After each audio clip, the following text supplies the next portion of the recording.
আসসালামাইকুম এভরিওয়ান, আশা করি সবাই খুব ভালো আছেন। আমি আলহামদুলিল্লাহ খুব খুব খুব ভালো আছি।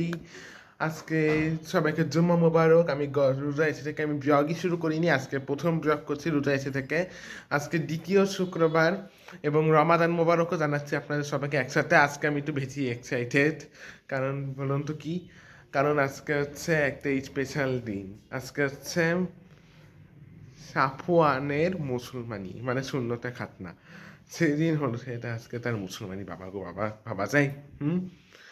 আমি এইটা নিয়ে একটু বেশি এক্সাইটেড। আজকে দুপুর 3টার সময় তো মুসলমানি। ওর এখন যেহেতু 6 বছর হয়ে গেছে, ওদের কি করবে আমি কিচ্ছু জানি না। ও যদি এখন চিল্লে ওঠে বা পালিয়ে যায়, অনেকে শুনি তো পালিয়ে যায়, এর জন্য একটু ভয় লাগছে আর কি। দেখি কি করে। আর আমাকে আজকে কেমন লাগছে একটু বলবেন প্লিজ।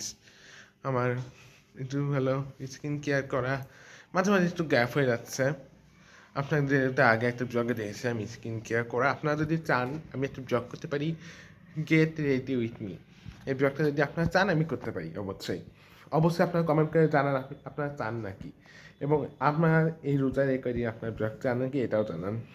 যেহেতু আমি স্কুল এখন ছুটি হয়ে গেছে, এখন আমি ব্লগ করতে পারবো নিমিষেই। আপনারা যদি চান অবশ্যই আপনারা কমেন্ট করে জানাবেন। আর একটা কথা যেটা আমি অনেক এক্সাইটেড, মানে মুসলমানি তাই। আর হচ্ছে এটা ছোট পরিসরে হচ্ছে, আজকেই ডিসিশনটা হলো যে আজকে মুসলমানিরা দেবে আর কি। তারপর হচ্ছে ওর অনুষ্ঠানটা করবে মনে হয় ঈদের পরে সামথিং, যেহেতু এখন রোজার মাস, এই জন্য এখন অনুষ্ঠান করছে না, পরে করবে। দেখা হচ্ছে এখন একটু পরে নামাজে যাব, জুম্মার নামাজ। দেখা হচ্ছে একটু পরে। এই তো এখন আমি হচ্ছে চলে এসেছিলাম গরুস্থানে। আমি একটু গরুস্থানে আসার পরে আমি প্রথম আজকে গরুস্থানে ব্লগ করলাম। ইচ্ছা করছে না, তারপরে মনে হলো আপনার সঙ্গে একটু শেয়ার করি আমাদের গরুস্থানটা। আমাদের গরুস্থানটা কিন্তু অনেক সুন্দর, এত সুন্দর গরু। আমি অনেক গরুস্থানে মাটি দিতে গিয়েছি মানুষকে, কিন্তু এত সুন্দর গরুস্থান কিন্তু আমি কোথাও দেখিনি। এত গাছপালায় হলো পরিপূর্ণ আমাদের গরুস্থানটা, যে অনেক সুন্দর একটা গরুস্থান আমাদের মেহেরপুরে পুরো গরুস্থান। আপনারা যদি কখনো মেহেরপুরে আসেন, এই চুয়াডাঙ্গা হাইওয়ে দিয়ে যদি আসেন, তাহলে এই গরুস্থানটা আপনারা দেখতে পাবেন রাস্তায় একদম পাশেই। এটা অনেক, আমি অনেক গরুস্থানে কিন্তু দেখেছি যে আকাশ দেখা যায় না, গাছপালা এত বড় যে আকাশ দেখা যায় না, কিন্তু আমাদের গরুস্থানে না আকাশ দেখা যায়। এটা আমার একটা খুব ভালো লাগে। আর রোডটা এত আমাদের জরুরি, এই এটা না দেখে বোঝাই যায় না। গরুস্থানে অনেক গরুস্থানে গিয়েছি, ওইখানে তো ভালো দেখাই যায় না। এই যে এটা হচ্ছে আমার নানাজি কবর, নানাজি আর নানু, অনেক সুন্দর। ওরা আল্লাহদের ভালো রাখুক, এটা এই দোয়া করি। এটা বাবা চলে যাচ্ছে, এখন আমিও চলে যাবো নামাজে। দেখা হচ্ছে নামাজ থেকে এসে। ফুল গাছগুলো না আমার অনেক পছন্দের, অনেক পছন্দের। এই যে বাবা যাচ্ছে, এখানে অনেক কবর, অনেক কবর। আগে 5-6 বছর আগেও না এত কবর ছিল না, এখন যতগুলা কবর। দেখা যাচ্ছে নামাজ পড়ে আমরা এখন চলে এসেছি নামাজ পড়ে। আমি একটু দোকানেও গিয়েছিলাম আপনার জন্য একটু কিছু কিনতে, দেখাই আপনাদের। এই যে এটা হচ্ছে একটা লুঙ্গি। মুসলমানদের লুঙ্গি না পেলে ভালো লাগে বলুন? আমিও পড়েছি আমার শ্বশুরমাতে, এই জন্য ওকে একটু কিনে দিলাম। এই যে একটা ফতুয়া, এগুলো আমি ওকে গিফট করলাম। ভালো লাগছে, দেখুন অনেক সুন্দর ফতুয়াটা, মাসাল্লাহ পুরো ভালো লাগছে। সাফওয়ান দাঁড়ান, ও আচ্ছা আমি সাফওয়ান কিছু ডাকি, দাঁড়ান। এখানে আছো? এই যে তোমার রুমে দর্শকদের বলো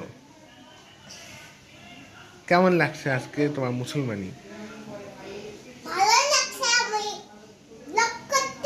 আর you excited? Are you excited?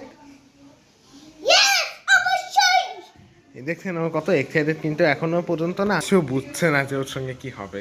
ছোট বাবুই আছে, বাবুটা। দেখা হচ্ছে একটু পরে যখন হাজাম আসবে তখন। এই যে তখন হাজাম চলে এসেছিল, তখন মুসলমানরা রানি, তখন আমি একটু ব্লগ করছিলাম আপনাদের সঙ্গে একটু শেয়ারটা রেখে দেওয়ার জন্য, একটু ক্যাপচার করে রাখা মেমোরিটা। তখন ওর মুসলমানরা দিচ্ছিল অলরেডি। আমরা সবাই টেনশন, সবার মুখে মুখে টেনশন। দেখুন এত টেনশন না সবার, আমরা হচ্ছে সবাই এত টেনশন করছি আমাকে নিয়ে, বোঝার বাইরে, বলার বাইরে বলতে গেলে। আর এমনকি আমি একটু ভয় পাচ্ছিলাম, কেন জানেন? আমি হচ্ছে সাফওয়ানের হাতটা ধরে, চোখটা ধরে বসেছিলাম, কিন্তু আমি রক্ত সহ্য করতে পারি না। আর আমাকে দিয়েছে মাথার কাছে সাফওয়ানের চোখটা ধরতে, আমার প্রচুর ভয় লাগছিল। আমি অন্যদিকে তাকিয়েছিলাম অন্য মনস্ক হয়ে। তারপর আমরা চলে গিয়েছিলাম বাবা এসেছে হচ্ছে একটু হলো মিরপুরে ইফতারি কিনছে, খাউন ঘরে, কাস্টমার এটা সাফওয়ান হচ্ছে করছে একটা ইফতারি করবো। রেস্তোরাঁ, আমরা একটু ইফতার কিনতে সরি এসেছি রেস্টুরেন্ট খাউন না, একটা ঘরে, রেস্তোরাঁ। নাম করে এখান থেকে আমরা হচ্ছে যাচ্ছি। হালিম অ্যান্ড নানু চিকেন দেখেছিলাম কেনাকাটা ইফতারির আমাদের জন্য, এবং হচ্ছে শেষ। আরও অনেক কিছু কিনেছি। ও বাই দ্য ওয়ে, আজকে আমরা আমাদের শেষ, দেখবো এখন হচ্ছে মারবাসে, আমরা এর জন্য এখন এখান হচ্ছে থেকে আমরা একটু কিনতে ইফতারি এসেছি কিনলাম কিছু আমরা, মা বাবুরা, হালিম সুকি আপু, আর তারপর হচ্ছে মা, খালুজি, আমরা নানু, সবাই আজকে ইফতার করবো। কিন্তু হালিম আর খালুজি নানু দিয়ে দেখছি আমরা ইফতারি করবো হলো ছিল দুইটাই না। ইফতারি তাছাড়া আমরা করবো। সবাই আজকে ইফতার করেছি 10 জন। এখন শুয়ে আছে, বাসায় সারে প্রথম তার ইফতার ইঞ্জিন কাজ এবছরে। এই হয়ে যে গেছে বলতে গেলে, সাফন তার শুয়ে ইঞ্জিন আছে, কাঁপছে, এখন সে বাচ্চারা শুয়ে আছে। সারাদিন দৌড়ে দৌড়ে বেড়ায়, এখন সে শুয়ে বেচারা। আছে। আমি হচ্ছে অনেক টায়ার্ড 2 দিন ধরে। আমি অনেক অনেক অনেক টায়ার্ড বলতে গেলে, কারণ হচ্ছে 2 দিন ধরে আমি ব্লগে ইনটা দিতে পারিনি। ফুল ব্লগ হয়ে গেছে কিন্তু ইনটা দিতে পারিনি, এই জন্য আপনারা একটু দেরি হবে মনে করেন দেখতে গেলে। কারণ হচ্ছে সাফওয়ানে আরও শরীর খারাপ, এর জন্য হচ্ছে আমাদের দেখতে যেতে হচ্ছে প্রতিদিন সন্ধ্যাবেলায়। একটা শিডিউলে আছে যে প্রতিদিন সন্ধ্যাবেলাতে আমাদের দেখতে যেতে হচ্ছে, এই জন্য আমি ফুল ব্লগটা দিতে পারছি না, ইন্ডি দিতে পারছি না। আজকে ব্লগটা এই পর্যন্ত। সবাই ভালো থাকবেন, সুস্থ থাকবেন, দেখা হচ্ছে নেক্সট ব্লগ। এখনই আবার শুরু করব। এটা দেখতে পাবেন আজকে যে ব্লগটা ইন দিচ্ছি এটা আজকে, আর আজকে যে ব্লগটা একটু পরে শুরু করবো বলছি ওটা দেখতে পারবেন আগামীকালকে। আল্লাহ হাফিজ সবাইকে।